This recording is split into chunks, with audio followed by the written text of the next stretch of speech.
Bien, mantengámonos en el tiempo, hay que leer para poder ser breve y no emocionarnos demasiado. Me toca a mí hablar del pasado. La tentación es grande. Al hacerlo resulta imposible evitar el presente. Nosotros somos el producto de ese pasado. Del pasado hemos recibido un territorio con una frontera intrainsular, un pueblo que padeció una ocupación extranjera que suprimió sus fronteras y su derecho a un gobierno propio. No podemos olvidarnos de ese pasado porque perderíamos el sentido inicial de nuestra vida como nación. Entre nosotros, la historia permanece como algo vivo, conectado con el presente. Compartimos el territorio insular con la nación de la cual nos independizamos.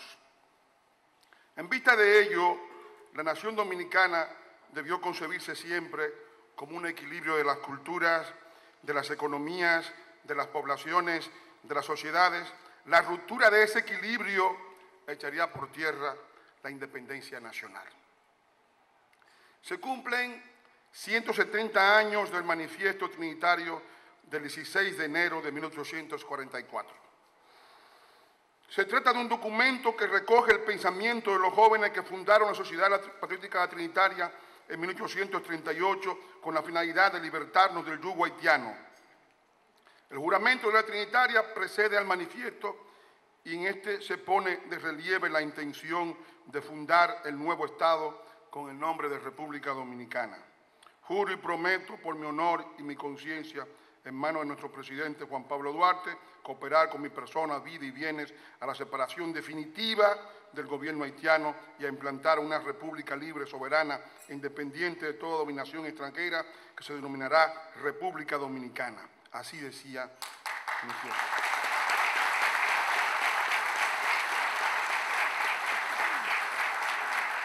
El fundador de la República había dado la orientación del movimiento al inicio de sus palabras. Estamos convencidos, dijo Juan Pablo Duarte, de que entre dominicanos y haitianos no hay fusión posible.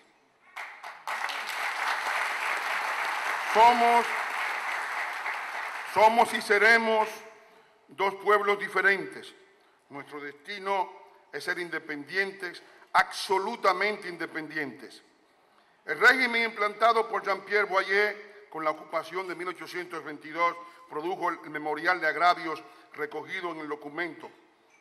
El relato histórico nos dice, primero, que el régimen haitiano implantó una tiranía feroz que desconoció los derechos de los dominicanos.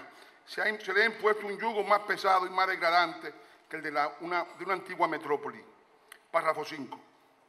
Que sus decretos y disposiciones jurídicas obligaron a las familias a emigrar. El artículo 12 de la Constitución les prohibía la propiedad a las personas de raza blanca. Dice el manifiesto, menospreciando todos los principios del derecho público y de gente, redujo a muchas familias a la miseria y a la indigencia. Párrafo 10. 3. Iniciaron una vasta campaña de expropiación de la Iglesia, de las instituciones, de los actos más importantes para otorgarlo a su ejército.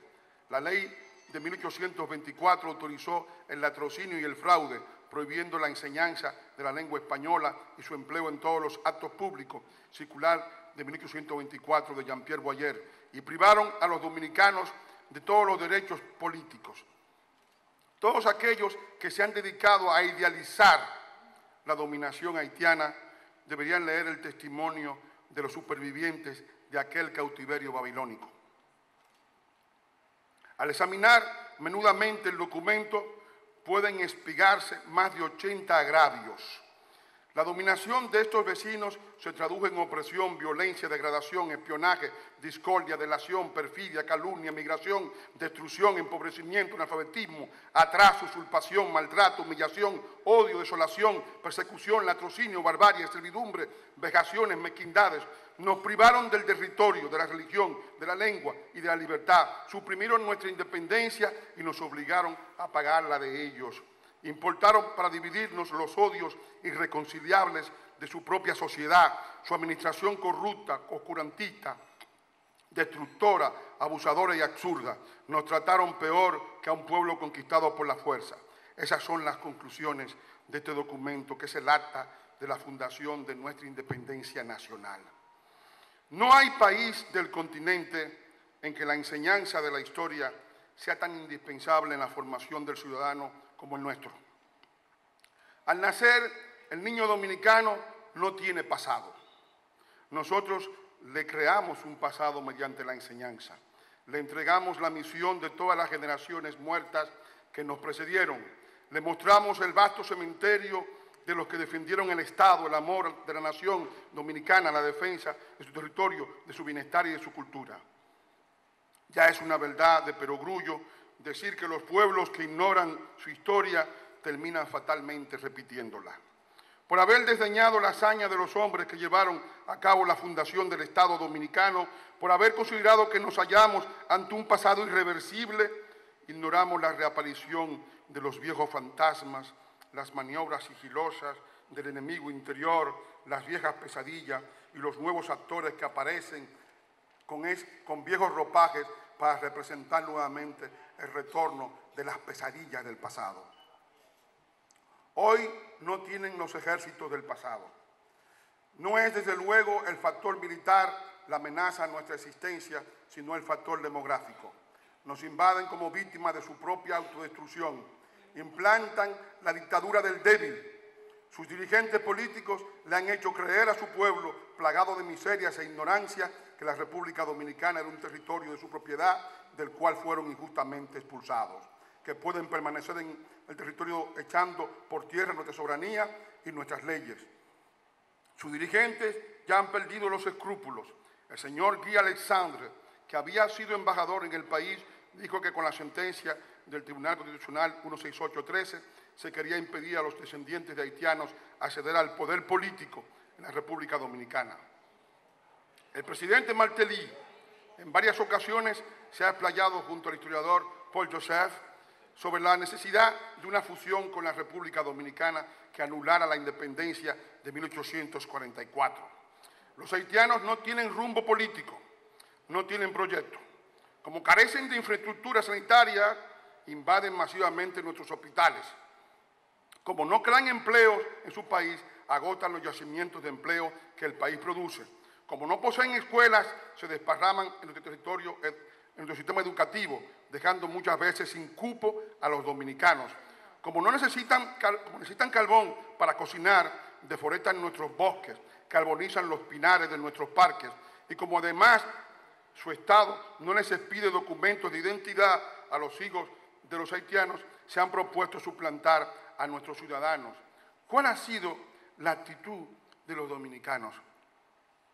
Una porción pequeñísima, pero influyente, se dedica a negar el problema y a presentarlo como parte de una alucinación psicológica.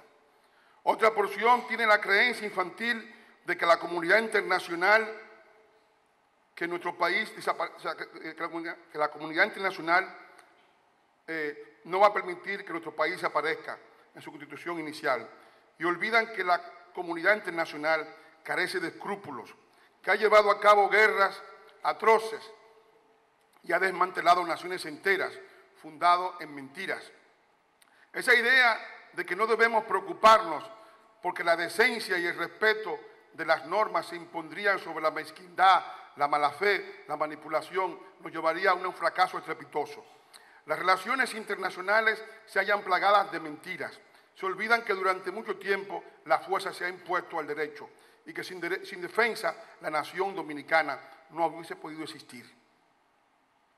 ¿Cuáles circunstancias del presente podrían anular los resultados históricos obtenidos en 1844, es decir, la independencia nacional?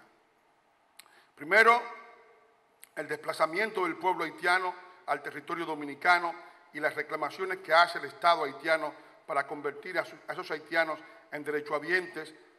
Eso convertiría en agua de borrajas todo el esfuerzo emprendido por las generaciones del pasado.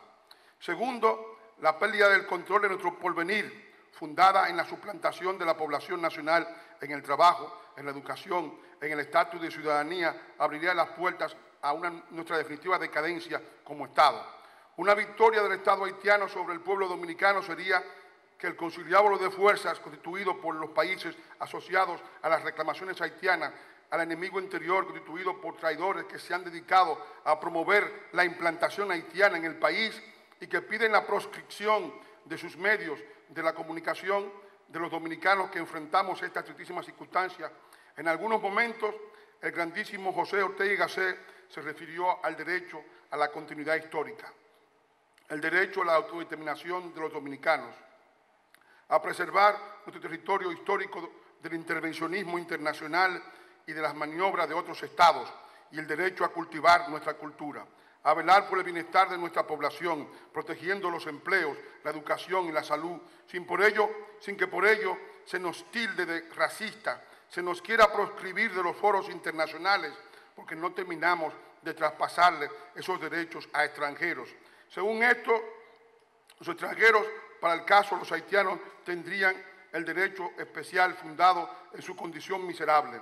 Una de las tesis fundamentales de nuestra diplomacia ha de ser que Haití no es un problema interno de la República Dominicana. No tenemos obligaciones extrajudiciales que nos obliguen a darle la nacionalidad dominicana a los haitianos. No nos corresponde a nosotros cumplir con las obligaciones del artículo 11 de la Constitución haitiana, que plantea clamorosamente que los descendientes de haitianos, sin importar dónde nazcan, heredan la nacionalidad haitiana.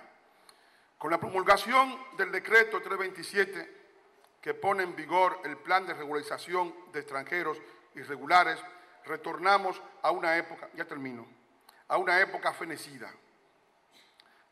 Tendrá las terribles consecuencias de un efecto llamada. Al eliminar la exigencia de los documentos de identidad para los extranjeros, artículo 12, fabrican un monstruo de incalculables repercusiones. Al presentar como prioritario la acogida a todos los enfermos del país vecino, del país con más enfermos del continente, artículo 30, y otorgarles residencia inmediata, arruinarán la salud de los dominicanos. Al someter a litigio judicial las decisiones sobre la permanencia en el país de extranjeros que no califiquen, artículo 35, crearán un caos judicial, y al prohibir las deportaciones de esas masas de extranjeros que penetran por nuestra frontera, artículo 37, desmoralizarán a todos los cuerpos de seguridad. En La Habana, sometido al acoso de todos los que en algún modo se han convertido en instrumentos del Estado haitiano, el presidente Medina prometió que respetaría la sentencia del Tribunal Constitucional. Proclamó en la reunión del CELAC la pesarosa carga de la inmigración que padecemos, que arruina todos nuestros progresos, y al mismo tiempo, triste es decirlo, reconoció que incumple con sus obligaciones al permitir que para proteger los supuestos derechos de los extranjeros haitianos se prive de esos mismos derechos a los nacionales. Son esas circunstancias las que les impiden cada vez más a los dominicanos el ejercicio de los derechos a la salud, al trabajo, a la educación y a la seguridad. Concluyo con un pensamiento del poeta alemán Bertolt Brecht. Este es mi ladrillo y se los traigo para mostrar al mundo cómo era mi casa. Muchas gracias.